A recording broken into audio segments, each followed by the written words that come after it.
In Act 4, Scene 1 starts off by showing an isolated place where the witches are, but the director in film 1 doesn't show exactly where the background is, but when Macbeth comes in to see the witches, we can guess that it's in a cave, and film 1's mostly have a black background.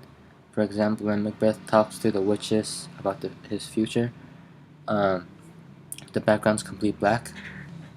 Whereas film 2, the director chooses to clearly show all the details in the background, so we clearly know where we are. Um, there are thunders, lightnings, and fogs that forms a mysterious atmosphere. Film 1 focuses on the particular scene rather than showing all the details in the background, whereas film 2 focuses on all the details that might have and makes us easy to understand. Witches are shown differently in both films. In film 1, the director chooses to show the witches as an ordinary people. When we first look at these witches, we don't think them as evil because they look kind. And when we look at them as a whole, we might see a family where it's a grandmother, mother, and a daughter. By doing this, the director can emphasize the theme of appearance versus reality, where we think ordinary people might look kind in the inside, but witches can also look like normal people and have the same evilness and wickedness in the inside. In film 2, the director chooses to show what a typical witch looks like. All three witches look alike. They're really old, they have big nose, and they're short. By doing this, the director emphasizes the evilness and the wickedness a typical witch has.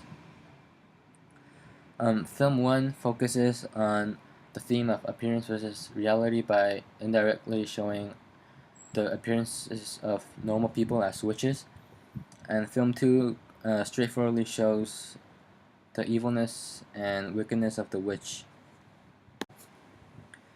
Macbeths in both films are also shown differently.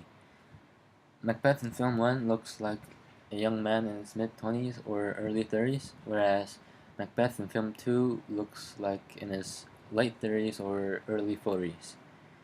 The different ages in Macbeths in the films give different images.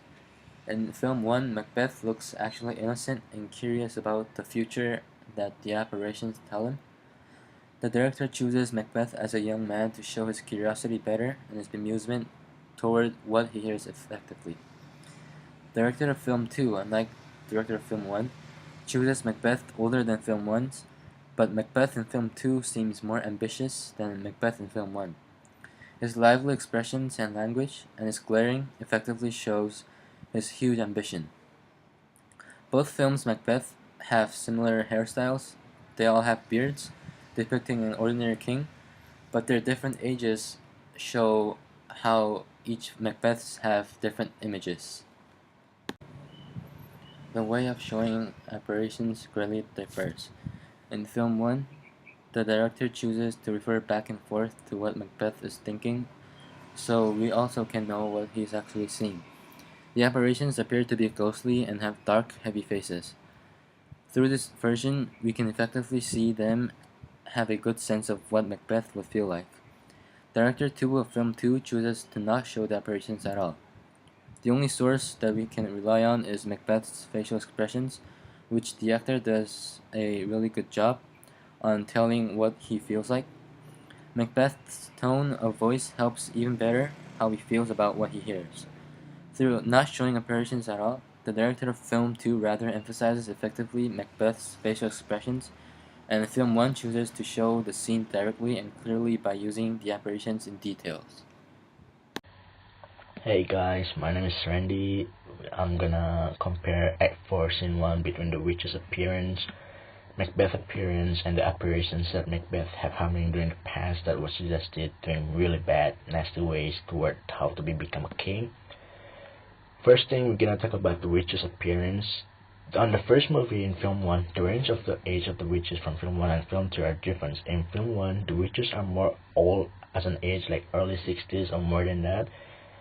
But there's a mixed up of ages, like two of them are about the age of about 60 years old, maybe more than that, but since the other one is like kind of young, it's like the 30 years ages that happening, and then the voice are mostly like an old, even different voice that's what the witches are really exactly going on. And on film 3, the witches range are more likely like in early 70s because their facial looks are more younger and their voice are more like childish voice that really have really child teenagers voice that still have some clumsy movement that they're using for their play.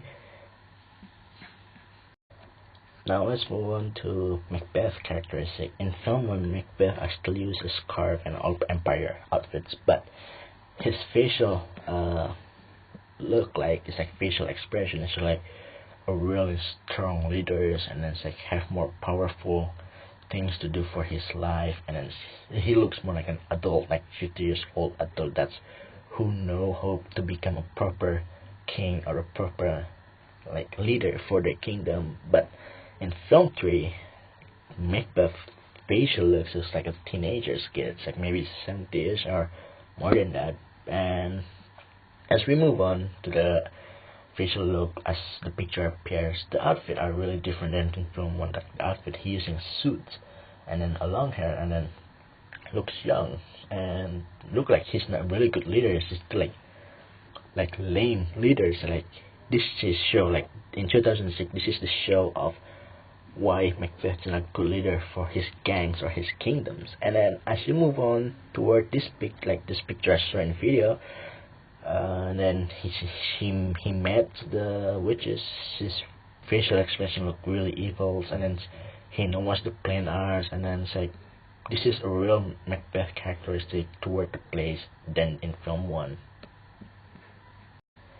And the apparitions in film 1 looks really different because like when Macbeth drink this magical drink made from this teenager's woman's like for me as a male, so like looks really hot, but seriously like the way they're making drinks, like we can't show this as really clear picture because it contains like sexually condition between Macbeth and the witches. That's why it's like we apologize. We like sorry we cannot put as a real picture. But anyway, the apparitions looks different in Macbeth 2006, where maybe showing right now in the video. It's like after Macbeth drink this magical like witch's way, Macbeth go to the dark rooms, and then it's like full of candles and movements like a drunk man, and suddenly is something's happening. The witches just jump over him and then like have a sexual interactions while he have an apparition of what is just going on with his life.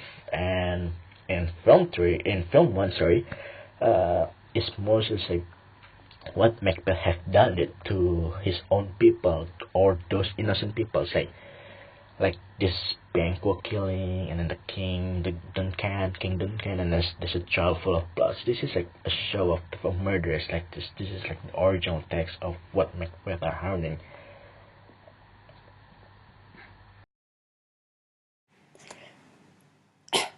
Hello. Today I will be analyzing Film 2 and Film 3. Film 2 of Macbeth is the BBC version. It is set in like the original Shakespeare play in the Middle Ages with Macbeth wanting to become king. Film 3 is the 2006 version, which takes place in modern time. Film 2 is true to the original text, in which Duncan is the king and Macbeth gets a strange visit from the witches that hail him as new king. The 2006 version is the same, except it is set up in normal time, and instead of being a king of lands, Duncan is an underworld gang boss, and Macbeth wants to become the boss. Act 4, Scene 1, in both movies and in the original Macbeth, sees the witches for a second time, in which they warn him of Macduff, that no man of woman born will hurt him, and that his kingdom will not fall unless the woods move. In the BBC version, this scene is very helpful to understand what Macbeth is going through, because you can clearly see his face. In the original text, Macbeth is to see ghosts or specters that tell him of these fates. In film 2, all you see is his face responding to what the specters are saying, but you never actually see these ghosts. The reasoning behind this could be to raise tension in the audience because we cannot see these ghosts, which to most people scare them if they can't see it. If you can't see something, that typically scares people. And by watching Macbeth's face sweat and show fear, it also makes the audience feel this way. Film 2 is also true to the original text with the language used.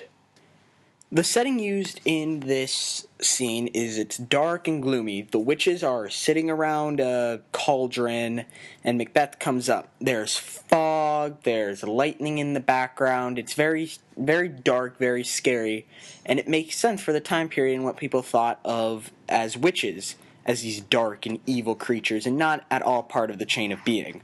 So it makes sense that where they would live or talk to Macbeth is this dark and spooky and dead place. Film 3, or the 2006 version, is about Macbeth wanting to become the leader of a gang. The same Act 4, Scene 1, is played, but in a very different form. Unlike in Film 2, Film 3 is a sex scene. Macbeth goes down in his house and finds the witches. After pleasuring himself, he asks the witches, and they give him the same fate, yet unlike in Film 2, where you hear the specters or ghosts, there is no form of a specter, and he does not talk to them. The witches themselves tell Macbeth of these fates that are to happen. The director may have chosen this path as it does relate to the gang life. Before the erotic scene, the witches are making a potion/drug that makes Macbeth get a little happy for the next scene. In Film 2, there is the same potion, yet he drinks it to make himself see the specters. In Film 3, it makes sense that he would drink it before fun time because he is a gang lord and typically gangs deal a lot in drugs. The reason for the sex scene or the scene where he has sex is to captivate the watcher. It is very difficult for somebody not to watch that type of scene, and by doing this, the director has captivated the audience so they are full watching the scene, so they know exactly what the fates are for Macbeth. The setting for this scene is it is dark, but not dead dark. What type of dark it is so when Macbeth walks down the stairs, it has a very red tinge to it, almost a blood form of tinge, and you hear the witches chanting their "boil, boil, toil and trouble," very famous speech. But when the sex scene happens, it is very erotic. It's like a disco, basically, or a strip club, which makes sense for the scene being played out. Again, the reasoning for this setting is because it, again, captivates the audience, and it's very difficult to not watch it. So with the behaviors that are happening, and with this disco strip club-esque settings, the director has easily captivated the audience's attention, and they are now paying full aware to what is to happen to Macbeth. Thank you very much for watching, and have a good day.